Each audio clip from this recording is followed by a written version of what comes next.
Woi. menegangkan.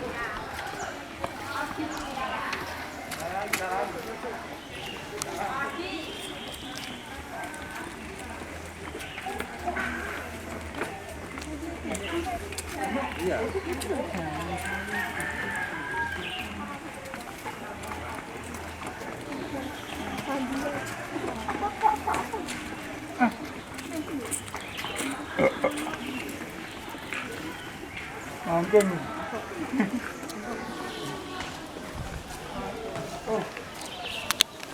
jalan jalan Iya, jangan jalan jalan jalan itu ya kamu tuh jalan satu sama satu juga itu maafin ya baik di tadi perhentian pertama jalan salib ini. Di sini diceritakan Pontius Pilatus takut dan cemas dan ragu-ragu mengambil keputusan oleh karena Pontius Pilatus tahu bahwa Yesus tidak berdosa. Di situ dikatakan dalam firman Tuhan di dalam Matius 27 ayat 24, Pilatus mengambil air dan membasuh tangan sembari berkata, "Aku tidak bersalah terhadap orang ini. Itu urusan kamu sendiri." Maka di situ ada dioramanya Pontius Pilatus membasuh tangan ya, dengan di situ ada gentong airnya. Dan di sini di diorama pertama ini dikatakan Yesus dijatuhi hukuman mati. Ini adalah jalan salib yang pertama. Baik Bapak Ibu, kita ke yang kedua, bagian kedua. Nggak ke sana mah.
Ya, di diorama kedua ini bertajuk Yesus memanggul salib ketidakadilan, di mana kita tadi di perhentian pertama diceritakan Pontius Pilatus membasuh tangannya, tanda tidak bertanggung jawab terhadap darah dari orang yang tidak berdosa, yaitu Yesus Kristus.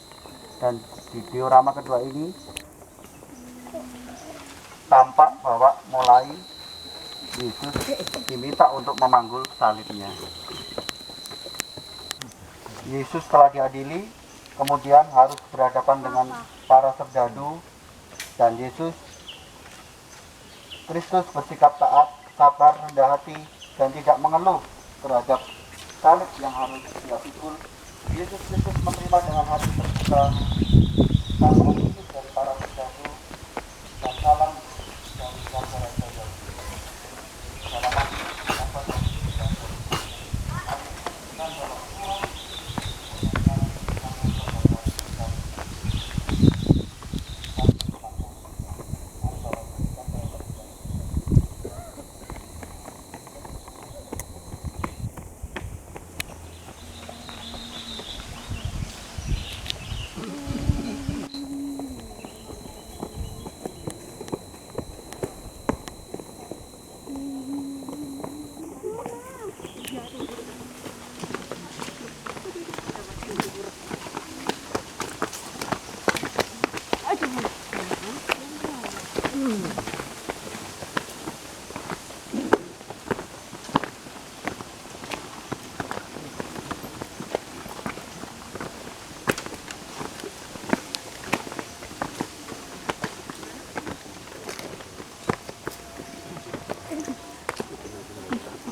ketidakadilan membelenggu dan membuat Yesus Kristus jatuh. Sebagai manusia, Yesus telah memikul salibnya dengan ketidakadilan yang dijatuhkan oleh Pontius Pilatus. Wajar apabila pada titik tertentu Yesus Kristus jatuh. Kejatuhan Yesus Kristus menunjukkan bahwa salib ketidakadilan yang dipanggulnya sangat berat dan menyengsarakannya. Namun Yesus Kristus bangkit untuk melanjutkan perjalanan. Hal ini menunjukkan bahwa penyakit kitalah yang ditanggungnya dan kesengsaraan kitalah yang dipikulnya. Di dalam kitab Yesaya 53:4. Dengan demikian Yesus Kristus semakin yakin bahwa jalan penderitaan harus dihadapi, dijalani, dan diselesaikan, bukan untuk dihindari, sama seperti kita sebagai seorang Kristen. Mari Bapak Ibu, kita ke perhentian berikutnya.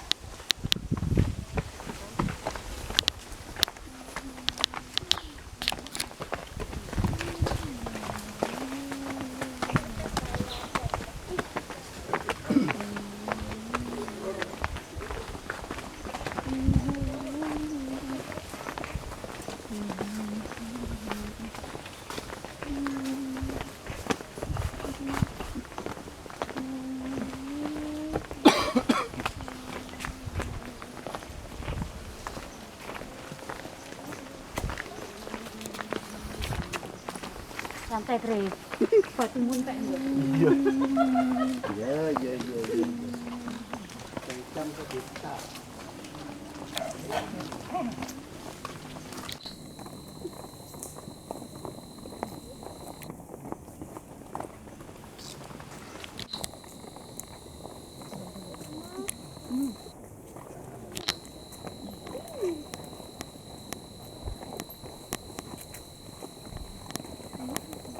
Selamat datang di diorama keempat. Di diorama ini bertajuk Yesus Kristus berjumpa dengan ibundanya yang tercinta, yaitu Maria. Bapak Ibu yang terkasih, di dalam pengajaran kekristenan kita diajarkan hormatilah ayah dan ibumu. Ini adalah teladan yang ditunjukkan oleh perawan Maria, di mana ketika Yesus disalib, dia menyempatkan waktu untuk bertemu dengan anaknya sebelum salib itu dipikulnya. Berhadapan dengan situasi dan kondisi tersebut, Maria, ibu Yesus, setia dan tekun menemani putranya sepanjang perjalanan jalan penderitaan. Tidak membiarkan putranya berjalan sendirian. Tindakan Maria tersebut membuat Yesus Kristus mempunyai semangat baru dan motivasi di dalam diri sebagai manusia untuk terus berjalan. Selain itu, Yesus Kristus mempunyai harapan dan keyakinan bahwa di balik penderitaan pasti ada kebahagiaan dan damai sejahtera. Mari kita lanjutkan berikutnya, Bapak Ibu.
Ya, selamat datang di perhentian kelima, di mana Simon dari Kirene ikut memanggul salib ketidakadilan dari manusia Yesus. Jemaat yang terkasih, seperti apa yang disampaikan di dalam khotbah Bapak Gembala pagi hari ini mengenai orang Samaria, di sini juga muncul tokoh yang tidak dikenal dan bukan dari salah satu dari murid, yaitu Simon dari Kirene. Simon dari Kirene mampu menghalau sikap egois dan individualis bersikap simpati dan empati ketika melihat Yesus Kristus mengalami jalan penderitaan. Selain itu, Simon dari Kirene menempatkan Yesus Kristus sebagai guru dari kehidupannya, yaitu cermin atau teladan hidupnya. Karena Yesus Kristus pernah bersabda pada umat Yahudi atau bangsa Israel pada saat itu, setiap orang yang mau mengikut aku, ia harus menyangkal dirinya, memikul salibnya dan mengikuti aku. Injil Matius pasal 16 ayat 24. Di mana sekali lagi Simon Kirene tidak termasuk di dalam 12 rasul, namun dia ikut memanggul salib penderitaan Yesus Kristus. Bagaimana dengan kita sebagai umat Kristen di akhir zaman ini? Mari kita lanjutkan ke perhentian berikutnya.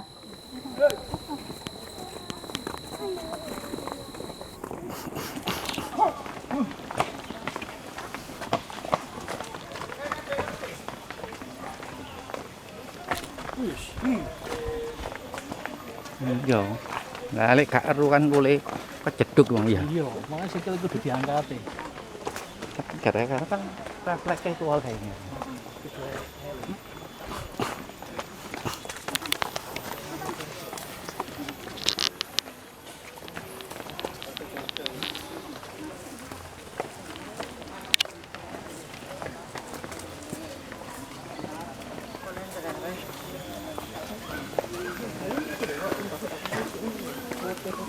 Ya, di diorama ke-6 ini bertajuk Veronica membersihkan wajah Yesus Kristus yang berlumuran darah. Bila mana di dalam Injil tidak secara langsung ditulis namanya adalah Veronica. Bapak Ibu yang terkasih, jemaat Tuhan, di sini pelajaran yang dapat kita ambil adalah seorang wanita sesuai dengan saksi-saksi pada saat itu tergerak hatinya untuk merawat Yesus Kristus, membersihkan lumuran darah di sekitar wajahnya. Tidak membiarkan Yesus Kristus memanggul salib ketidakadilan dalam keadaan yang kotor. Namun umat percaya pada saat itu dengan kasih melaksanakan sabda Yesus Kristus yang sesungguhnya, yang berbunyi demikian, segala sesuatu yang kamu lakukan untuk salah seorang dari saudaraku yang paling hina ini, kamu telah melakukannya untuk aku. Sesuai di dalam Injil Matius pasal 25 ayat ke-40. Jadi seperti apa yang disampaikan dalam firman Tuhan oleh Bapak Gembala pagi tadi, di mana siapapun atau orang yang kita temui yang dimana hati kita tergerak untuk menolong, bila mana itu adalah dari Roh Kudus, maka kita wajib untuk melakukannya dengan penuh kasih. Siapapun itu, baik itu berbeda suku, berbeda agama, ataupun berbeda pemahaman dengan kita. Itu ya Bapak Ibu yang dapat kita pelajari untuk diorama ke-6. Ya, kita lanjut.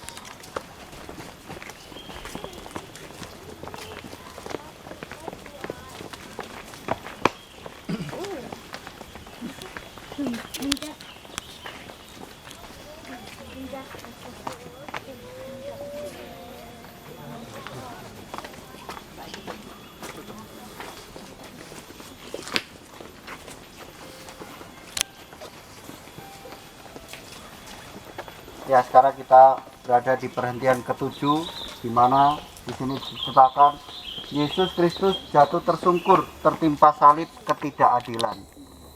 Yesus Kristus tidak protes dan meratapi penderitaannya kala itu.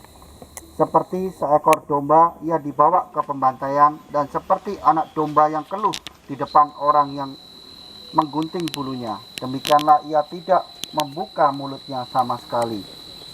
Seperti di dalam Kisah Para Rasul 8 ayat 32. Dalam situasi dan kondisi yang tragis serta mengenaskan tersebut, Yesus Kristus bangkit dari keterjatuhan dan melanjutkan perjalanan berjuang sampai titik darah penghabisan untuk berkorban demi kita, dan tidak terbuai untuk larut di dalam kesedihan. Kita sebagai umat Kristen tentu saja selama kita hidup tidak lepas dari yang namanya penderitaan, kesusahan, apapun yang kita alami saat ini. Seperti diorama ke-7, Yesus dalam memikul salibnya juga pernah tersungkur dan jatuh.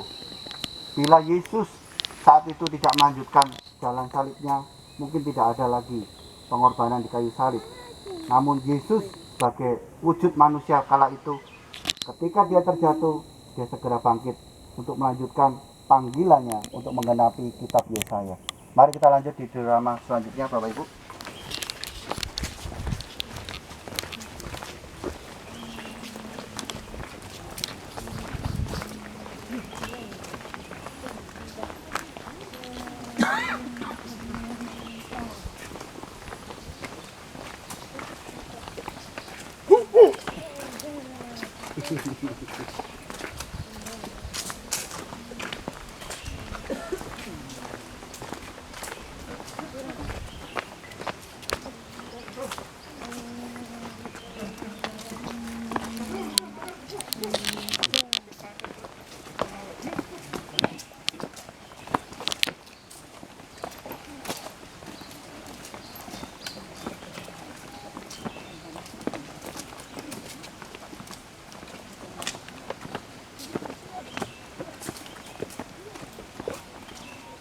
Baik, selamat datang di drama ke-8. Bertajuk Yesus Kristus menghadapi perempuan yang menangisi dan meratapi penderitaannya. Di dalam peristiwa ini diceritakan sejumlah perempuan menangisi dan meratapi penderitaan Yesus Kristus. Tangisan dan ratapan sejumlah perempuan tersebut mengundang reaksi di dalam diri Yesus Kristus. Oleh karena itu, Yesus Kristus memberikan nasihat kepada mereka. Hai putri-putri Yerusalem, janganlah kamu menangisi aku, melainkan tangisilah dirimu sendiri dan anak-anakmu. Jemaat yang terkasih, di dalam diorama ini kita diingatkan bahwa Yesus di dalam menjalani jalan penderitaan salib ini adalah untuk menebus segala dosa dan kesalahan kita sebagai manusia. Karena itu, di diorama ini dikatakan, daripada engkau menangisi jalan penderitaan yang harus ditempuh oleh Yesus, tangisilah anak cucu kita. Apakah mereka sudah mengenal Yesus sebagai Tuhan dan Juru Selamat, di mana Yesus datang dari surga dalam wujud manusia untuk disalibkan demi dosa-dosa kita. Mari Bapak Ibu kita ke perhentian berikutnya.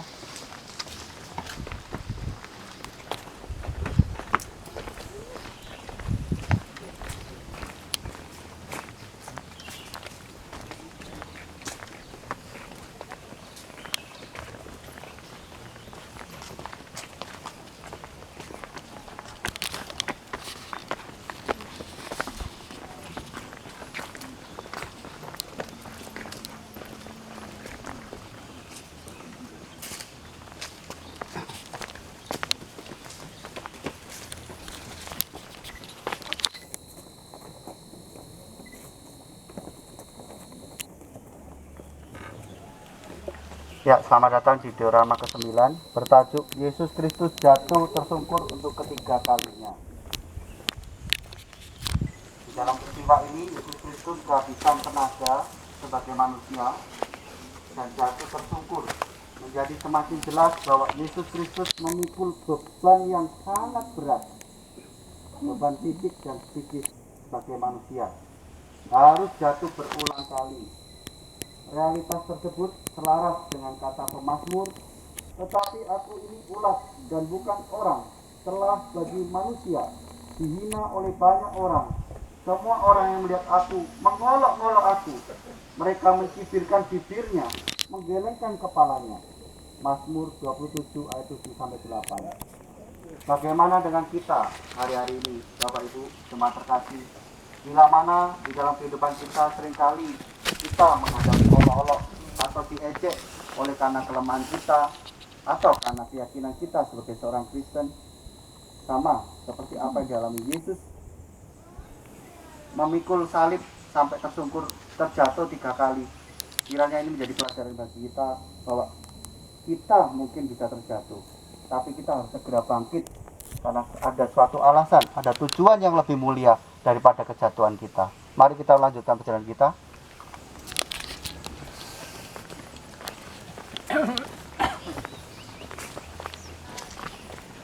Wah, aku bisa motong jalan.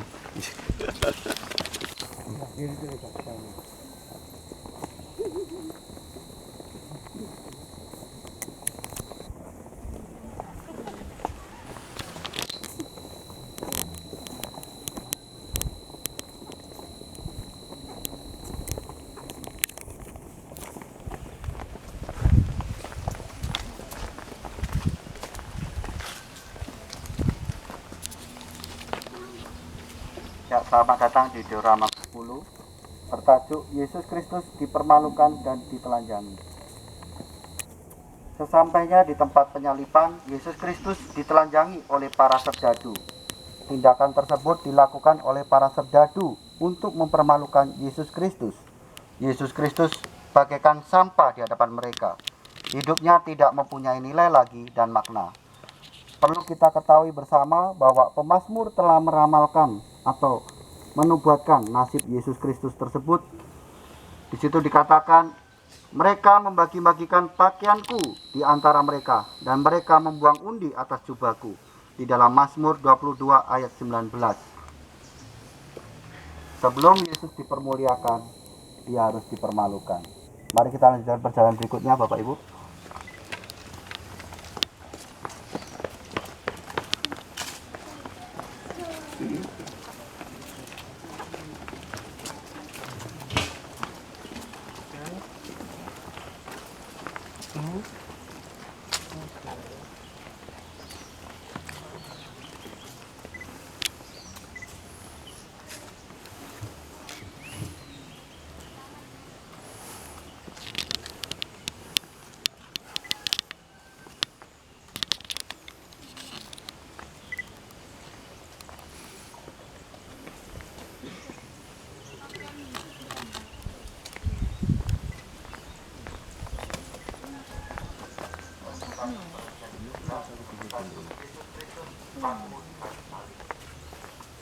Para serdadu mencampakkan Yesus Kristus ke tanah dan memaku tangan serta kakinya di kayu salib. Kemudian para serdadu menegakkan salib Yesus Kristus. Para serdadu melakukan tindakan yang keji dan kejam secara manusiawi. Hal ini dilakukan oleh para serdadu untuk menunjukkan kepada banyak orang bahwa Yesus Kristus merupakan manusia yang paling hina dan bodoh, tidak layak hidup di dunia. Dalam keadaan hina dan sekarat, Yesus Kristus berdoa, "Ya Bapa, ampunilah mereka, sebab mereka tidak tahu apa yang mereka perbuat." Seperti di dalam Injil Lukas pasal 23 ayat 34. Bagaimana dengan kita saat ini, Bapak Ibu jemaat terkasih? Bila mana ada orang yang sampai saat ini menyakiti hati kita sebagai seorang Kristen, sebagai pengikut Kristus, maukah kita tetap mengampuni mereka? Mari kita lanjutkan jalan kita berikutnya.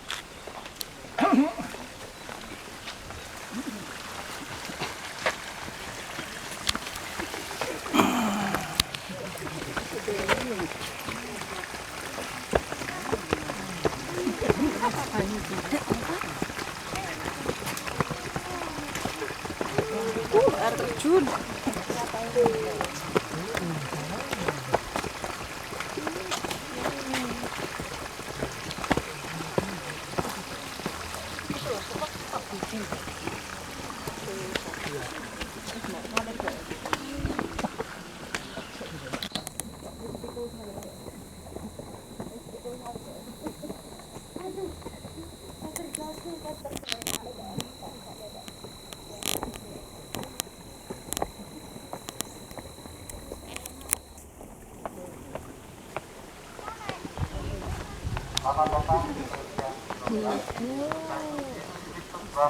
Dan menyerahkan rohnya kepada Allah Bapa. Diceritakan dalam peristiwa ini, kegelapan meliputi seluruh daerah tempat penyaliban, dan perlu kita ketahui bahwa matahari tidak bersinar dan tabir bait suci terbelah menjadi dua. Yesus Kristus bergulat dengan maut dan dalam keadaan menderita dan sengsara. Kemudian Yesus Kristus berseru, "Allahku, Allahku, mengapakah engkau meninggalkan aku?" Di dalam Mazmur 22 ayat 2. Hal ini menunjukkan bahwa Yesus Kristus merasa sendiri dan ditinggalkan Allah Bapa. Namun Yesus Kristus taat dan percaya kepada kehendak Allah Bapa, seraya berseru dengan suaranya yang nyaring, "Ya Aba, ya Bapa, kepada tanganmu lah kuserahkan nyawaku." Di dalam Lukas pasal 23 ayat 46. Tanpa penyerahan roh Kristus, beberapa penafsir mengatakan Yesus bisa tidak mati. Tapi untuk menggenapi janjinya di dalam Yesaya, maka Yesus menyerahkan nyawanya sendiri kepada Bapa. Mari kita lanjutkan perjalanan kita.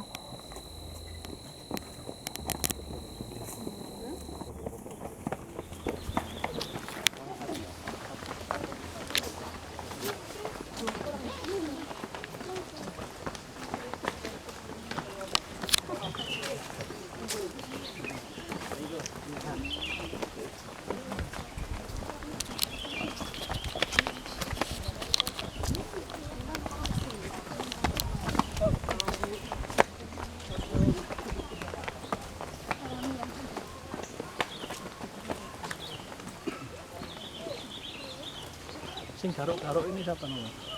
Simon. Belum kenal.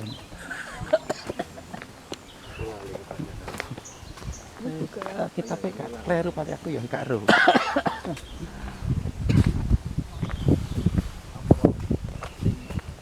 Ai ahli Taurat. Pakem. Saya tak cari itu bukan itu kok. Yang saya cari itu kan disebutkan di Alkitab. Ada orang kudus yang mengawal tempat kudusnya. Tempat di mana cawan-cawan. Ya, tidak akan dileburi sampai akhir. Ada ayatnya. Ini orang itu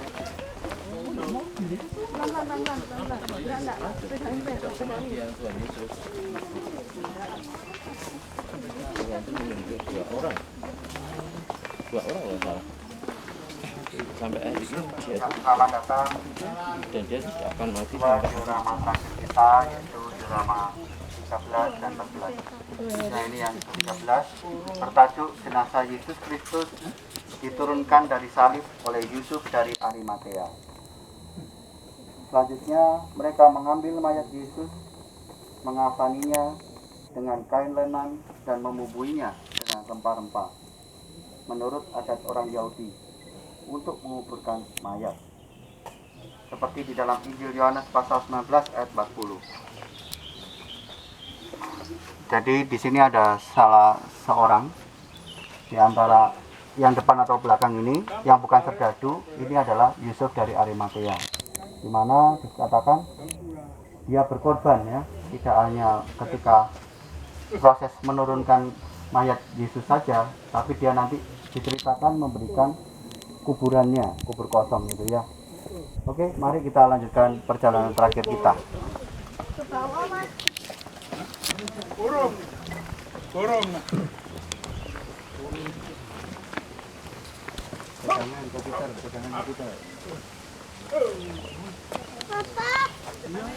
Ditinggal.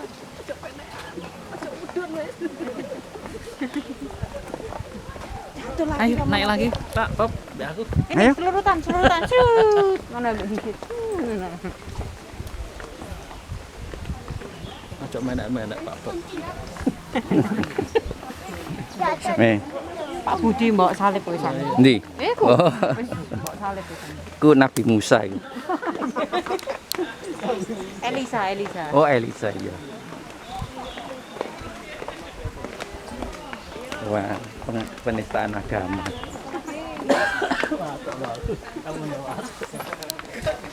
Loh, wong motong jalan kok. Cing mana? Iki.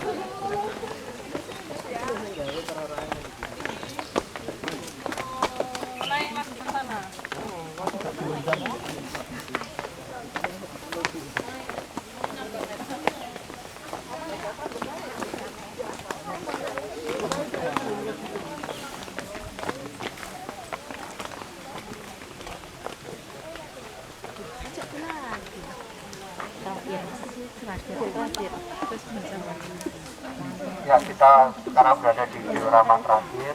Selamat datang di perhentian ke-14 dalam Jalan Salib bertajuk Yesus Kristus dimakamkan. Karena kasih Yesus Kristus lebih kuat daripada maut, terkait inilah Yesus